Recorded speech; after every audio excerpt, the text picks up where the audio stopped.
Thank you. PNM Tobago. Permit me to acknowledge the leader of the Tobago Island Council, your leader here in Tobago, Mrs. Tracy Davison Celestine. Tobago, I also want to acknowledge your representative for Tobago West, Chamfa Kojo, and your representative for Tobago East, Mrs. Ayana Webster Roy,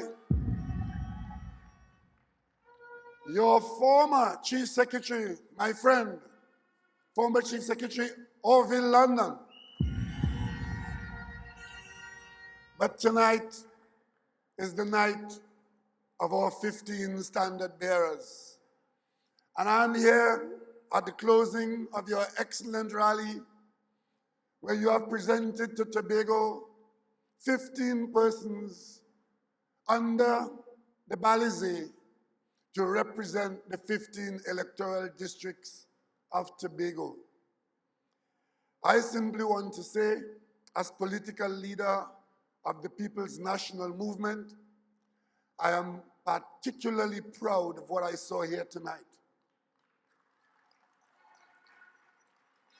I see a party that is energized, invigorated, and of course, anticipating success.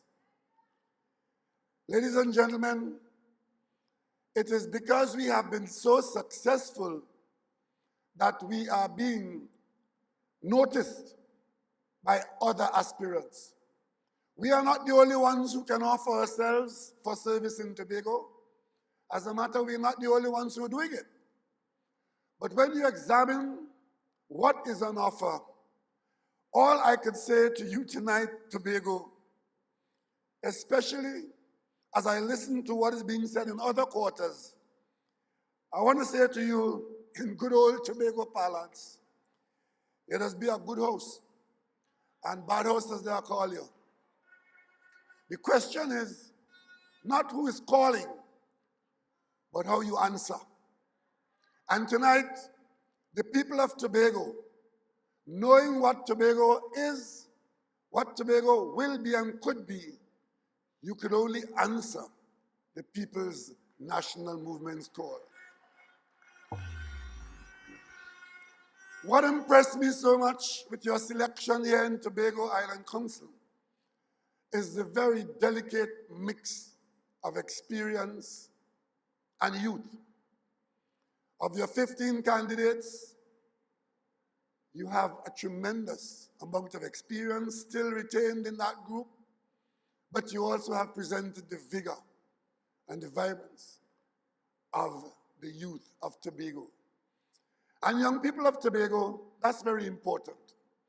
Because if the election was about looking backwards, it would be a no contest.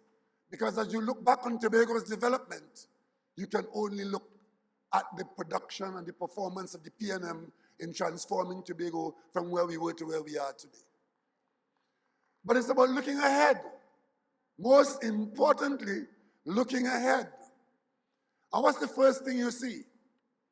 You will see comments from persons talking about a threat to democracy in Trinidad and Tobago. But when you don't have anything to say, as Patrick Manning would always say, you have to say something. It doesn't have to make sense, but you say something. Threat to democracy in Trinidad and Tobago. As leader of the PNM, I could point to one single decision made under my tenure, which put the lie to all of that. One, and it is that we here in Tobago and in Trinidad, we have brought our party to a position evolve to a position where every party member has a say in casting a vote for the leadership of the organization. Foundation of democracy. We are tonight hurrying up this function because we have a curfew to observe, and we also are putting it out to the world that this is the third democratic election in this country during a pandemic. Third election we're having. In Tobago, this will be your second election for the year.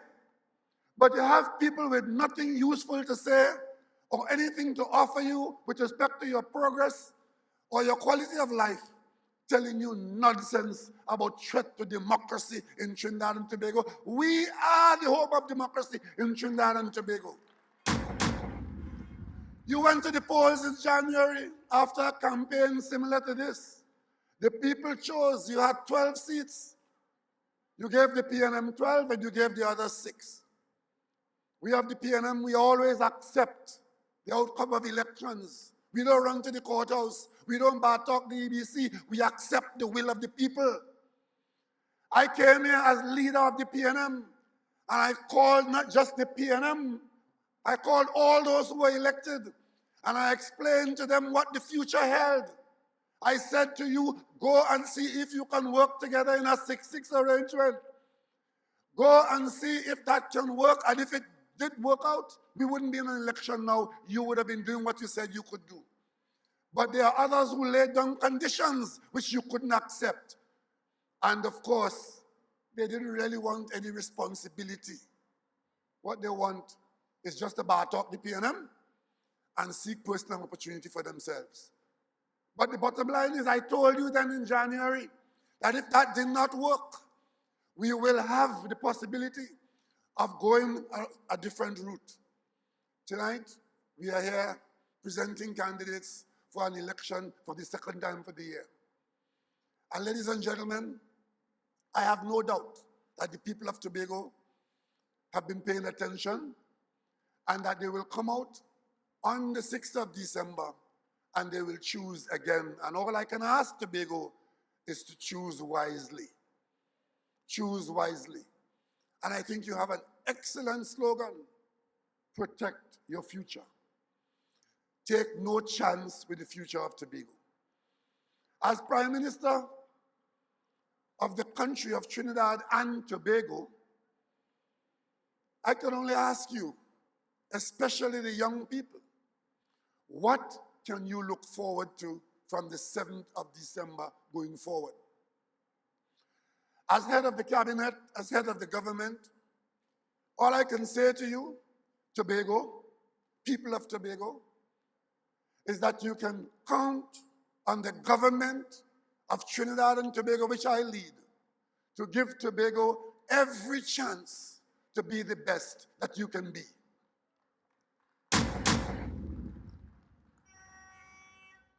I don't have a vote in Tobago, but I have a voice. And tonight, the voice is saying to you, be careful what you do on the 6th of December. Because I'm hearing about transforming and fixing. And I ask, transforming and fixing what and how? I've heard no answer. I've seen no potential.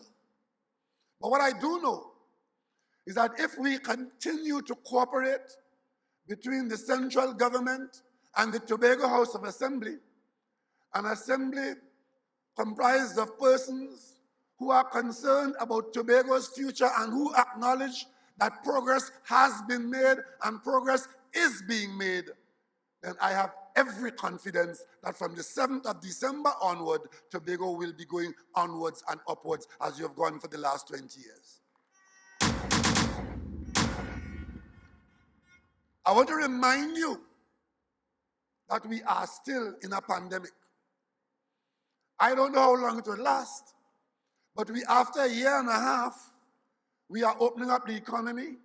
We are cautiously taking steps to reverse the hardships that we have all been facing. And you here in Tobago, because of the nature of your economy, the small size, and your dependence on government employment and tourism, and the weak agricultural sector, which we have been trying to strengthen, we know that as long as we are faced with the pandemic challenges, there will be hardship here in Tobago, but as central government, we have done everything that was reasonable to ensure that Tobago's hardship was not more than anywhere else in the country, and in fact is a lot less than many areas in the country.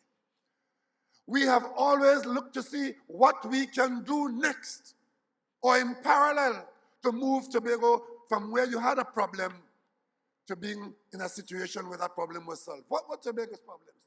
You know why there can be not too many sensible statements being made about Tobago's problems right now? Because most of the outstanding ones that stand up in front of you have been dealt with by the PNM. Nobody can come to Tobago and make a case about the infrastructure for Tobago's health services unless they will tell you they want another hospital somewhere else in Tobago, and you will know they're not serious. Because under the PNM you have two, one at the western end, one at the eastern end. Nobody's going to come in this election campaign and tell you they want another secondary school in Tobago because you have as many as you need. Nobody can come and tell you they want another primary school in Tobago because you have as much as you need.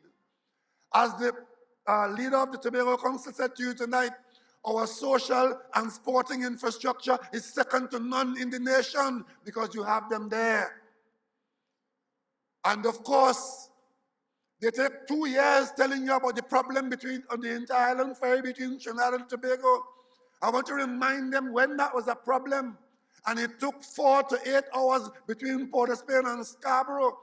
It was the PNM that says we could introduce a fast ferry service to between these islands. And we tried it, and it worked, and today it's a fixture.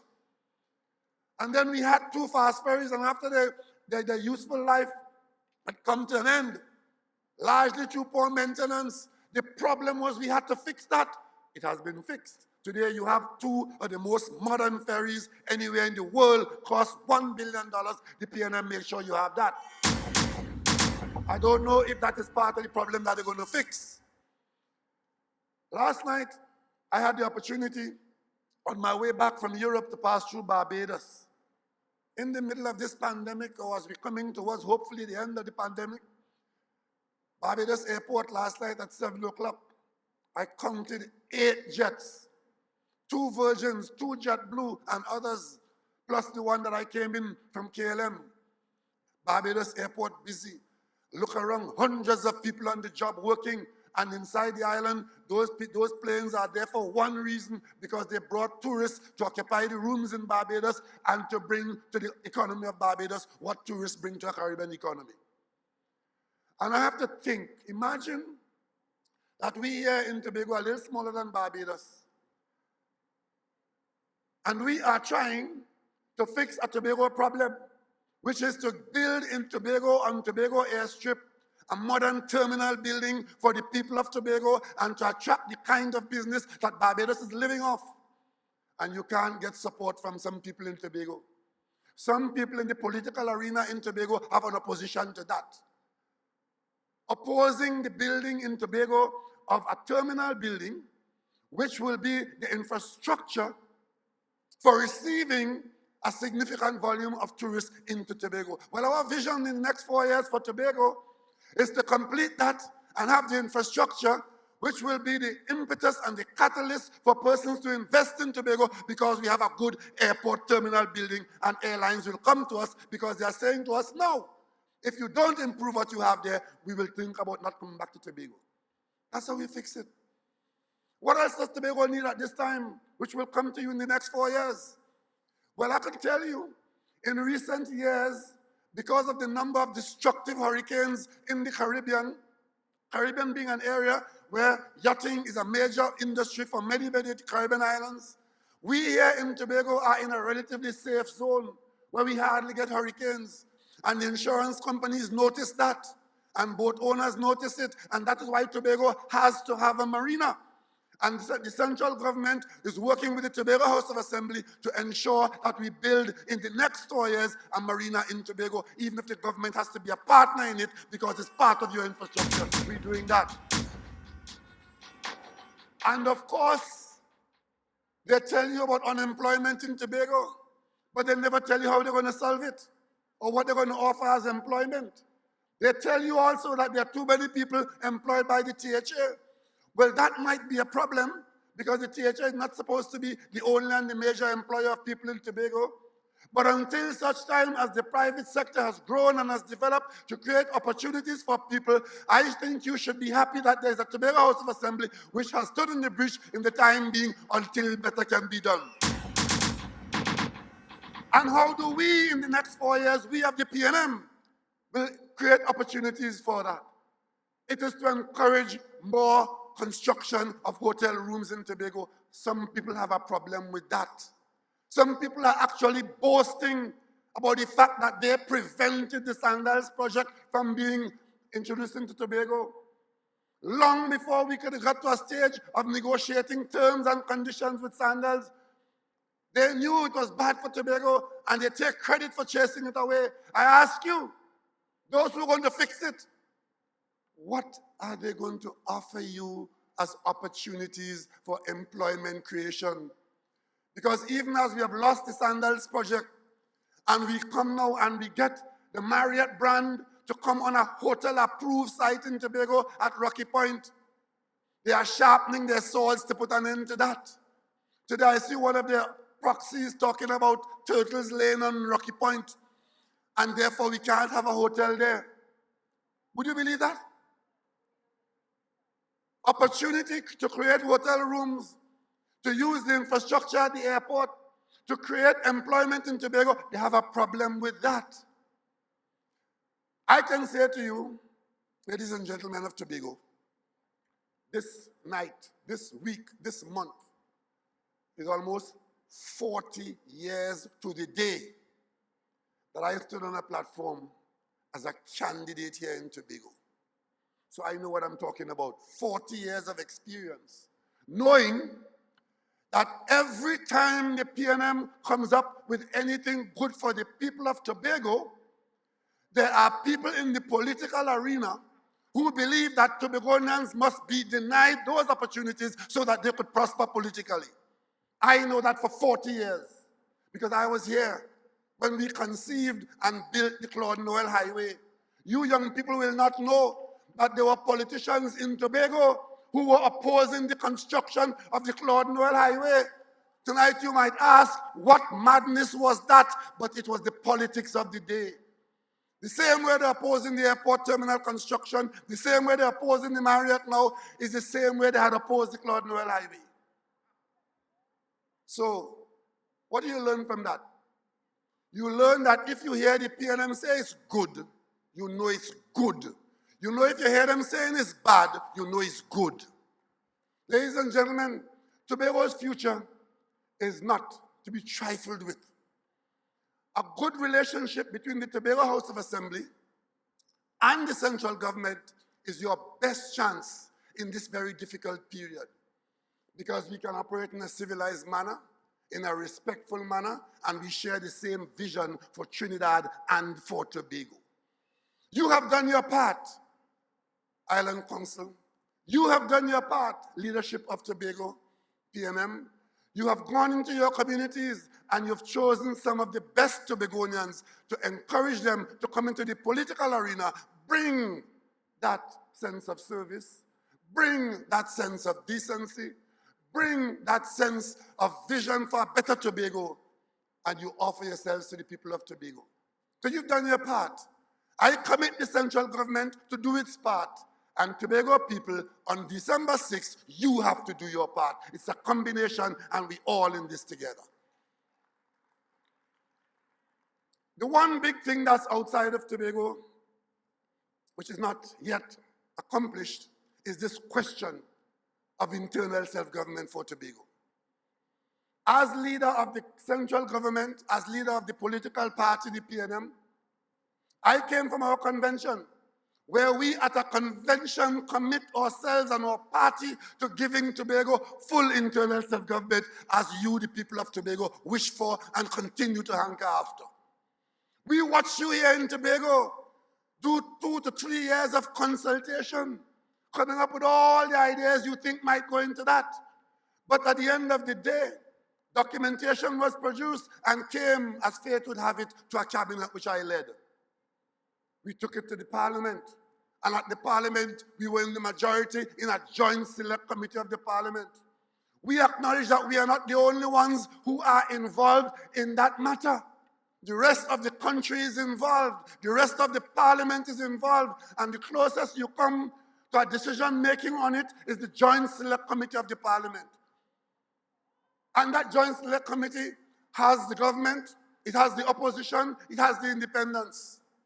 And we worked on it. And as fate would have it, after your election of January 2021, after this matter was coming to the parliament by May of 2021, you had your deadlock of 6-6. And I said to you, we look at the possibility of what the parliament can do. We completed the work of the Joint Select Committee, and a lot of offerings were made to Tobago, talking about democracy be under threat, when we are coming from our parliament and offering to Tobago, at Tobago House of Assembly, with an elected portion and an appointed portion and a larger assembly, because we are committed to giving Tobago greater responsibility over its own affairs. Some people want independence. I'm not making this up. They stood on their platform and they say they want independence. They're silent on it now because it may not sell well in the election campaign, but they told you what they want. You know who they're involved with in Trinidad, who will give you independence in the morning if you want it, because you are standing in their way from the Trinidad end. But the bottom line is, we came up with a number of proposals, all of which would have advanced Tobago in a giant step forward. And what did we get from Tobago? We get from the PNM 100% support. We get from the others rejection. Having rejected it, what exactly are you willing to accept? And how are you going to get it? And of course, from their platform, they have said, if we don't get what we want, we go in. I'm not making this up. It's there on the record. You can see them on video saying it. So you wait until night come to take Bullifay to go and look for it. It might be symbolic that the Bullifay is the signal. That is the amount of light that they want in it. But we used to give you the bright light of sunshine to tell you that what has come out of the Joint Select Committee of Parliament is as good as it gets for Tobago internal self-government at this time. And that is why you can count on this government, which I lead, and the PNM, the party that I am from, to stay with that course. And we are asking Tobagoans on Monday, December 6th, to come out and vote for the PNM, if only to keep the Joint Select Committee work alive and well. And one day in the parliament, there will be an opposition that is reasonable and is not fearful of itself and will give you what you have hankered after for all these years in the context of the parliamentary procedure which has put it there. Stay with us on that. Stay with the PNM on that. And one day you will get it once the party comes up against others in the parliament who are serious. The reason why you are not getting it now is because the opposition in the parliament in Trinidad is a strange character. But that will not last forever. You can imagine when you here in Tobago said in your consultation you wanted 15 seats in the assembly. It was you who said that. You sent that to us in Trinidad in the cabinet. We took it to the parliament. And they were saying to us, some of them actually said, we should go back to the election with the 12 seats.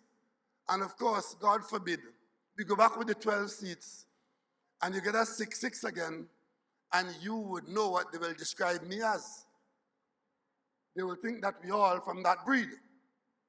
But you said 15, and the PNM said, okay, while we can't get the other things, at least let's do this now. 15 seats, come Monday, December 6th. You have 15 seats with greater representation in your district. It brings that immediately.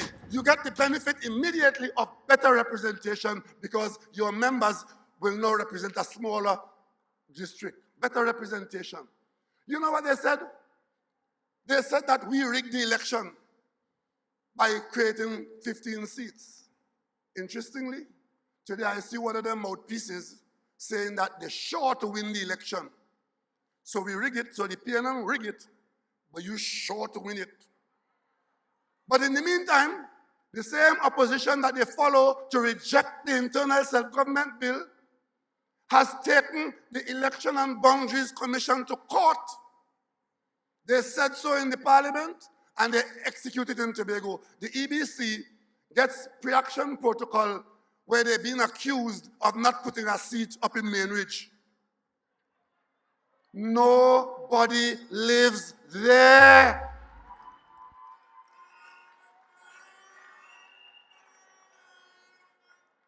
But the same way, young people, you can't comprehend how they could have objected to the Claude Noel Highway. The same way you can't comprehend that they criticized the Prime Minister for spending $1 billion on 2 ferries.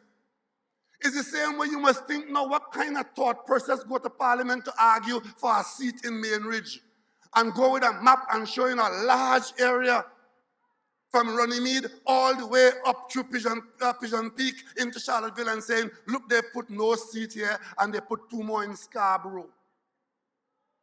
Nobody lives there. But you see, my grandmother taught me as a boy, show me your companion and I will tell you your character.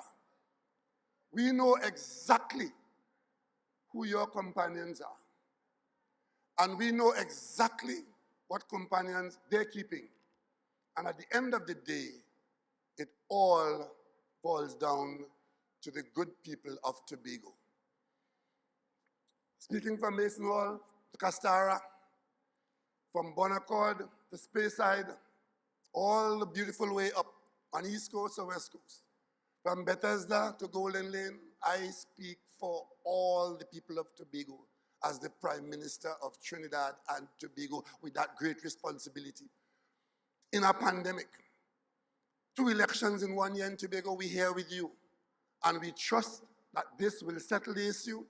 And from the 7th of December, all of this will be water under the bridge. And we can focus our energies on the development of Tobago, the defense of its people, and the progress and opportunities for young people going forward, and preserving the livelihood of those who are already involved in the production and the building of Tobago, wherever you are.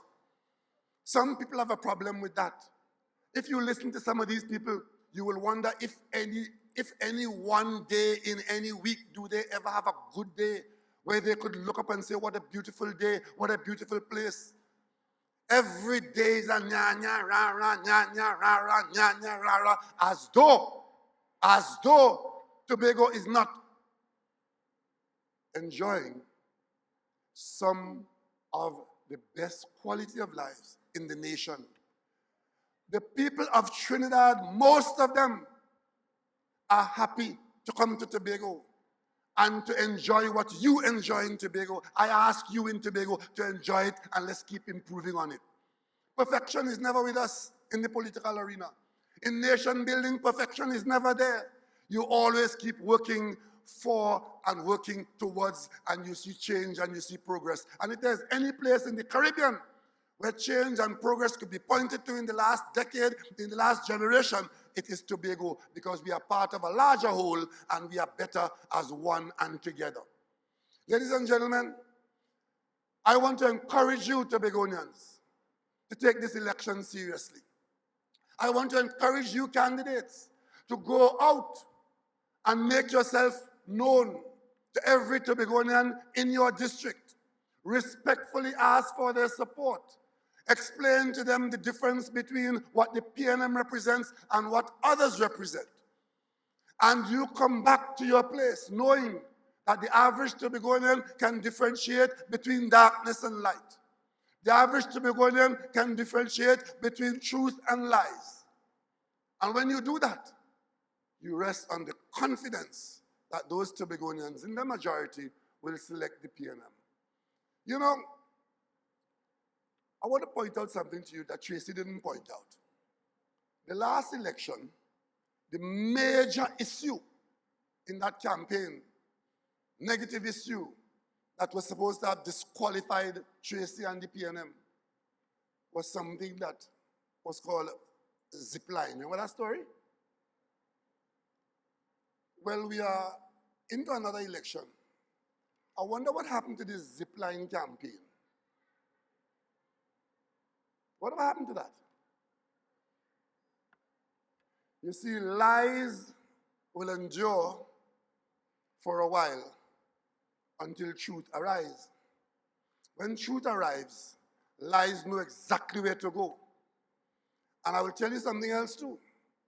That when we of the PNM endure all the negative that they throw at us, we come through shining bright, because the PNM stands for what is true, what is right, what is reasonable, what is doable, and what is good for all of us. So tonight, I'm here to give more than moral support to those of you who've offered yourself in this political arena. I'm here to encourage you that you've done a good thing, because public service is a good thing. And I want to let you know that you will succeed, because you represent the best of the political entities in Trinidad and Tobago. So go forward.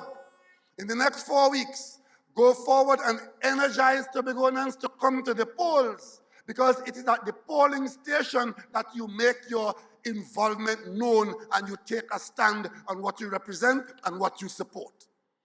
And the vast majority of Tobagoans will want to support a good opportunity for Tobago to get better. What is good, we make better. What is bad, we make good. And Tobago will continue to get more beautiful, as it says on the logo. So thank you very much for the opportunity to join you here tonight in enjoying the energies that you put forward, for convincing the world that democracy is alive and well in Tobago and Trinidad and Tobago, and that Tobagoans are prepared to grasp the nettle and lead your country, lead your island, lead your district, and not listen to those who have nothing to offer but a good old talk and a huge question mark over their heads. Go forward, PNM. And on the night of the 6th of December, I too will join you in shouting up the PNM refrain: great is the PNM, great is the PNM, great is the PNM, and we shall prevail. We don't want nobody. All protocols observed. Red Army, greetings. This is the time to protect your future.